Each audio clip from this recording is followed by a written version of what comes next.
برحب بكم مشاهدينا وحلقة جديدة من ثقافة وإبداع في شهر رمضان المبارك. كل سنة وحضراتكم طيبين.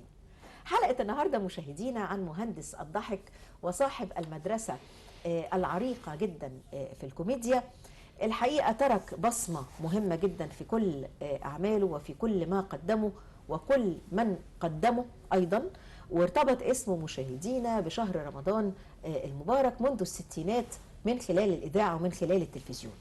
حلقتنا النهارده في شهر رمضان المبارك هتكون عن فؤاد المهندس وعلاقته الوطيده جدا في رمضان، ومرحله يعني المرحله الفنيه اللي اجراها، او يعني الاعمال الفنيه اللي هو عملها عن شهر رمضان المبارك الحقيقه تظل خالده حتى الان، سواء اعماله لوحده او مع اخرين. حوالين فؤاد المهندس وعلاقته برمضان مشاهدينا نتحدث ونتباحث في هذه الحلقة مع الكاتب الصحفي الكبير والباحث الأستاذ ماهر زهدي. أهلا بك يا أستاذ. أهلا وسهلا. كل سنة وأنت طيب ورمضان كريم. حضرتك طيبة وكل المشاهدين في الوطن العربي والأمة الإسلامية بخير. الله يخليك، كل سنة وأنت طيب. الحقيقة عايزين نرجع بقى للستينات. أظن بداية فؤاد المهندس مع رمضان كانت من خلال الإذاعة في الستينات. بالظبط. وحتى من قبل رمضان طبعا هي الإذاعة كان لها فضل كبير جدا على جيل فؤاد المهندس والأجيال اللي كانت قبله بشوية واللي بعده كمان، من خلال ساعة لقلبك، البرنامج الشهير اللي طلع يعني تقريبا أغلب نجوم الستينات. فده يعني كانت البداية من خلال الإذاعة وكان لها فضل كبير جدا.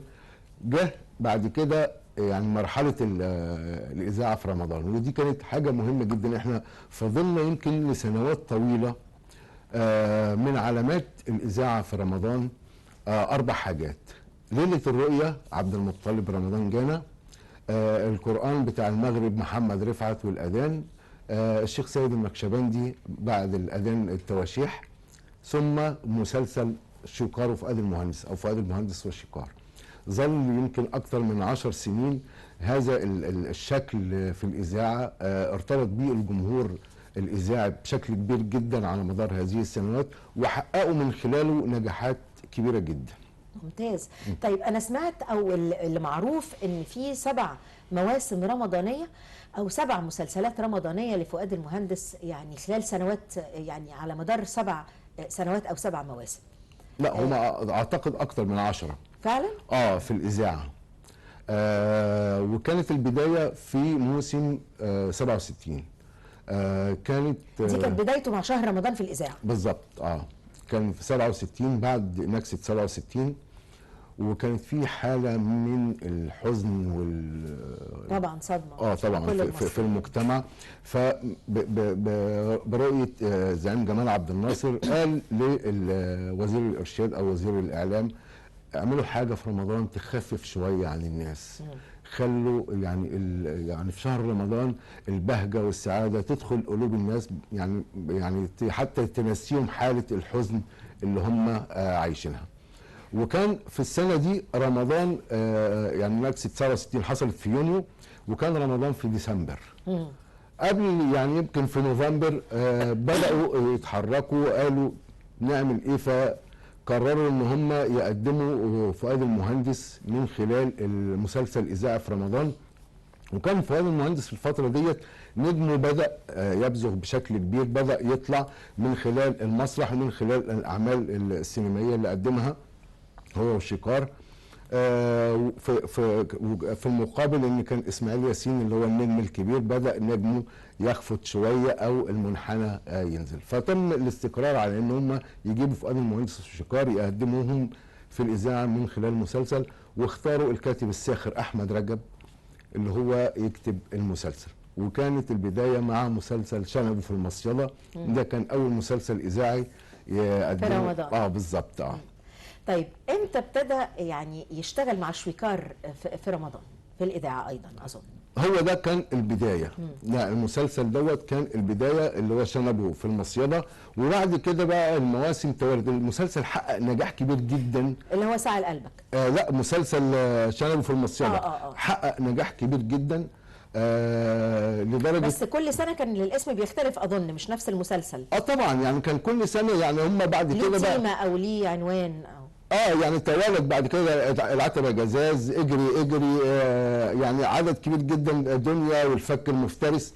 عدد كبير جدا من المسلسلات، وكان بيكتبها كمان يعني كتاب كبار، يعني كتب احمد رجب، كتب عبد المنعم مدبولي، كتب عبد الله فرغلي، يعني كتب عدد كبير جدا من الكتاب اللي كانوا موجودين في الفتره ديت لانه علق مع المستمعين بشكل كبير جدا، وبقت الناس بتستناه لانه اصبح فعلا من علامات رمضان في الاذاعه خلال شهر رمضان، لدرجه ان هم استمروا تقريبا يمكن لحد من 67 لحد 76 او 77 بيقدموا كل سنه المسلسل خلال شهر رمضان. ممتاز.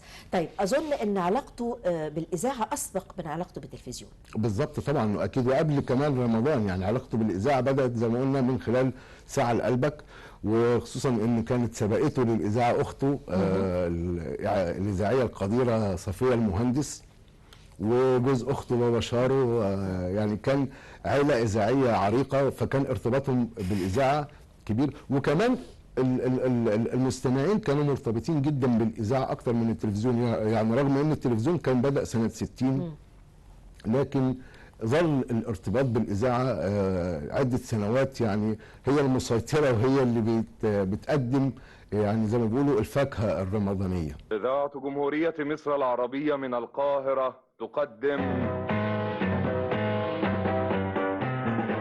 كلمتين وبس.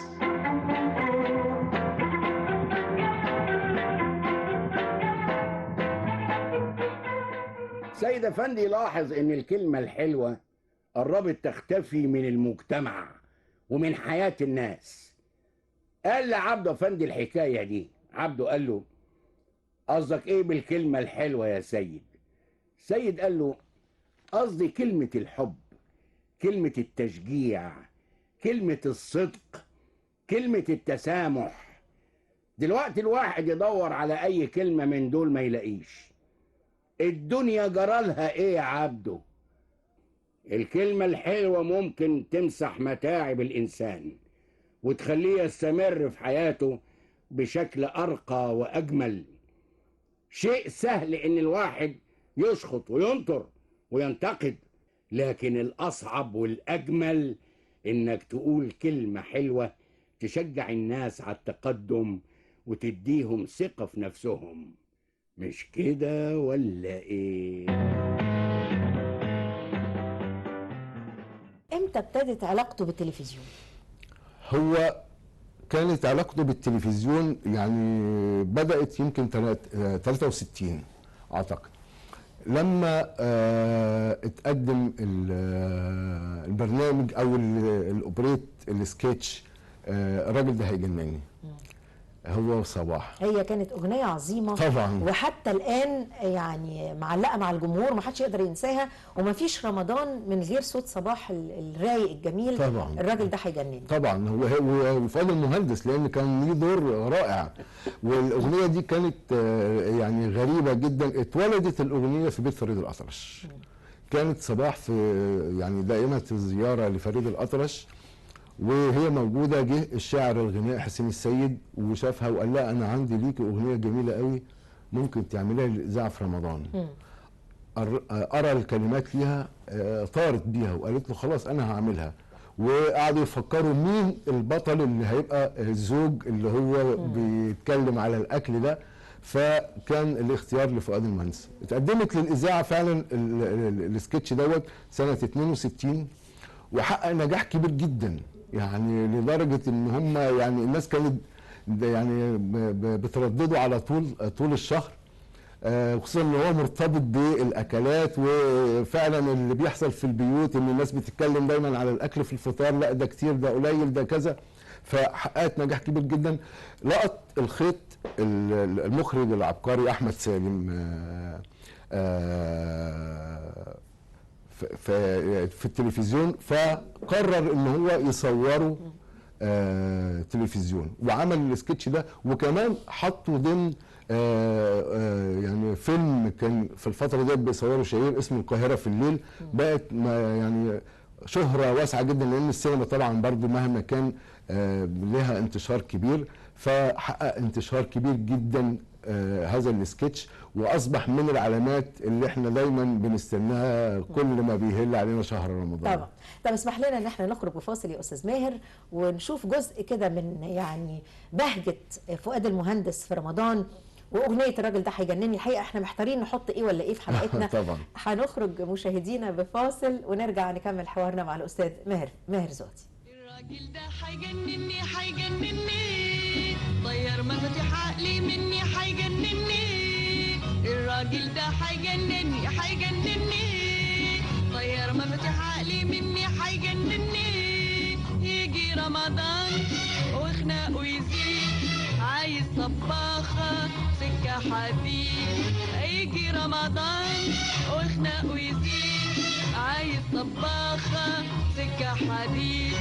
اللحمة 3 اشكال وطيور بجنيه وريال، ولوماتي رز ومكرونة وكنافة باللوز وعلى بتونة، غير السلطات والمحشيات والمشويات والحلويات. غير السلطات والمحشيات والمشويات والحلويات. وان قلت يا اخويا الاكل كتير الاكل كتير، وبلاش بعزق وبلاش تبذير وبلاش تبذير. وان قلت يا اخويا الاكل كتير الاكل كتير، وبلاش بعزق وبلاش تبذير وبلاش تبذير. اصرخ ويقول يا اخواتي صايم وراجل شقيان، ومراتي عايزه تجوعني حتى في رمضان. دي نصيبتي دي. عالم فهموه رمضان ما عمروش قال كده، رمضان قال احمدوه والحمد مش بالشكل ده. عالم فهموه رمضان ما عمروش قال كده، رمضان قال احمدوه والحمد مش بالشكل ده. الراجل ده هيجنني هيجنني هيجنني.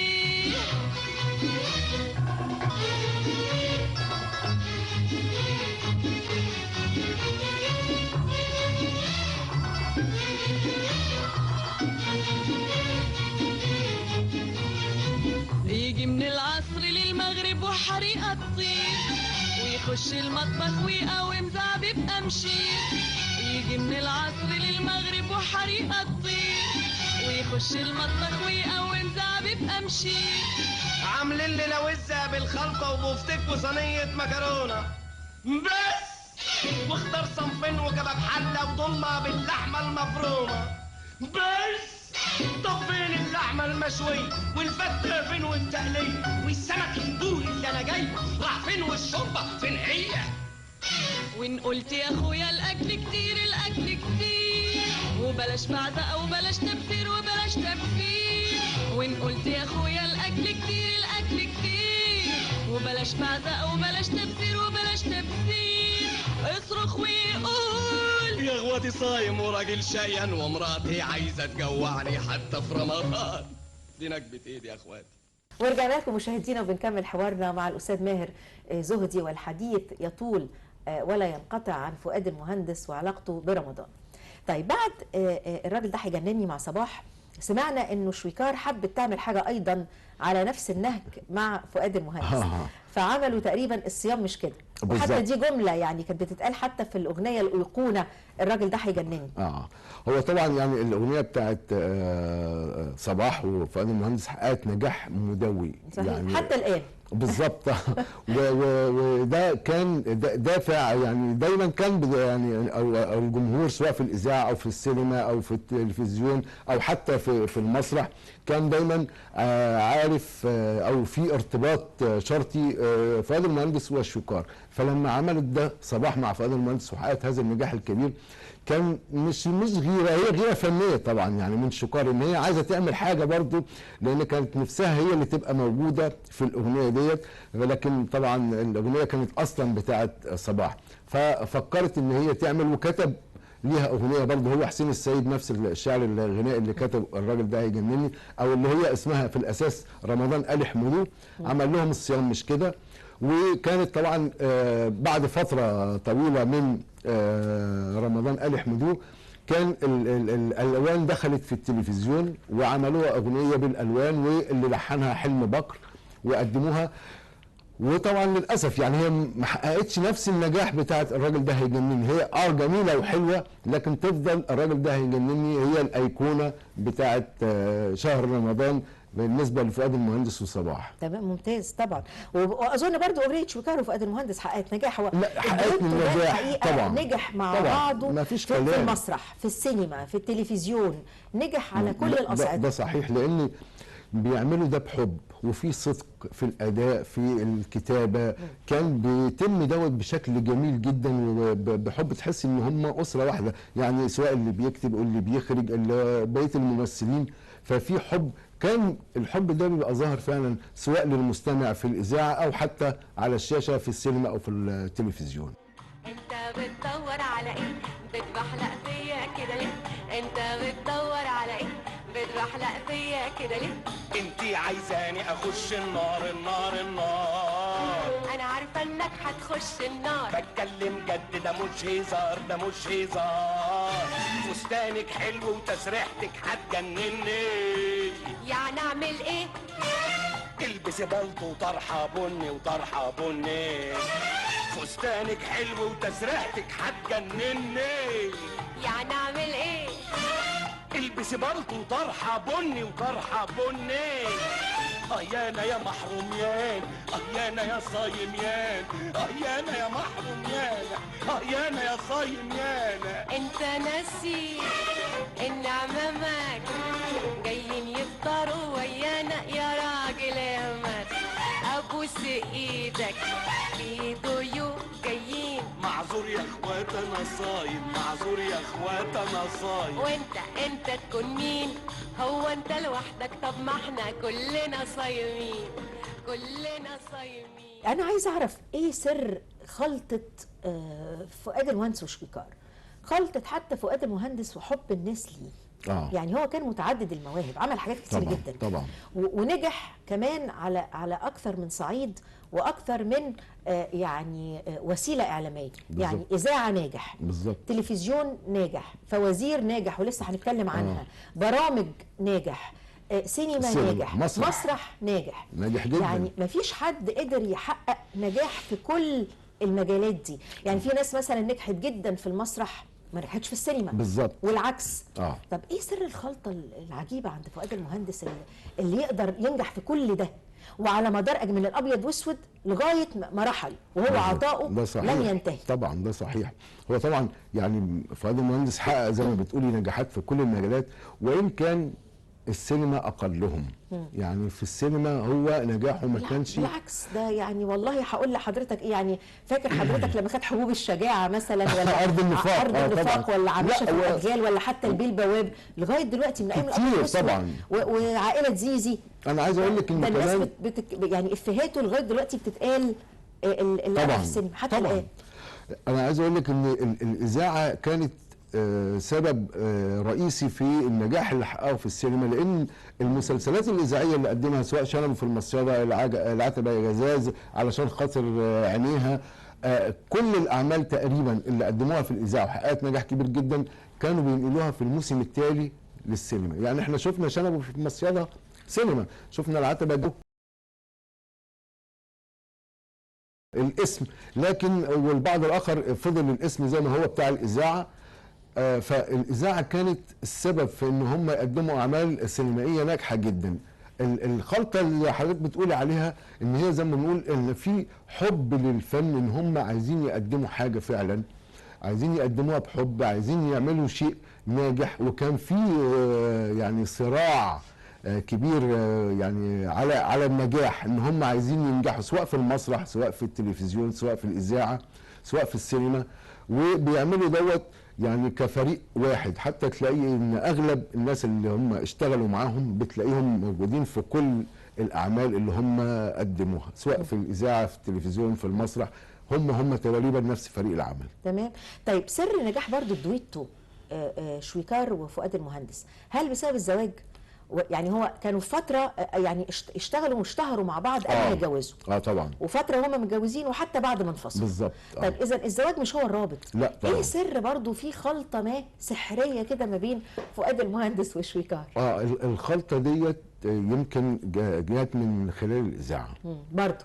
يعني الاذاعه هي بدايه طبعا. كل شيء. طبعا هم رغم ان هم اشتغلوا مع بعض على المسرح والجمهور شافهم مع بعض على المسرح، لكن ارتباطهم بالاذاعه مع بعض، الجمهور هو اللي عمل الثنائي ده، هو اللي نجح الثنائي ده، الجمهور هو السبب. واحساسه بان هما الاثنين زوجين وبيعملوا دوت بحب، فالجمهور صدقهم وحبهم، ففضل رافعهم في المكانه ديت. الجمهور هو اللي كان السبب في ان هم ينجحوا ويحققوا هذا النجاح الكبير المدوي.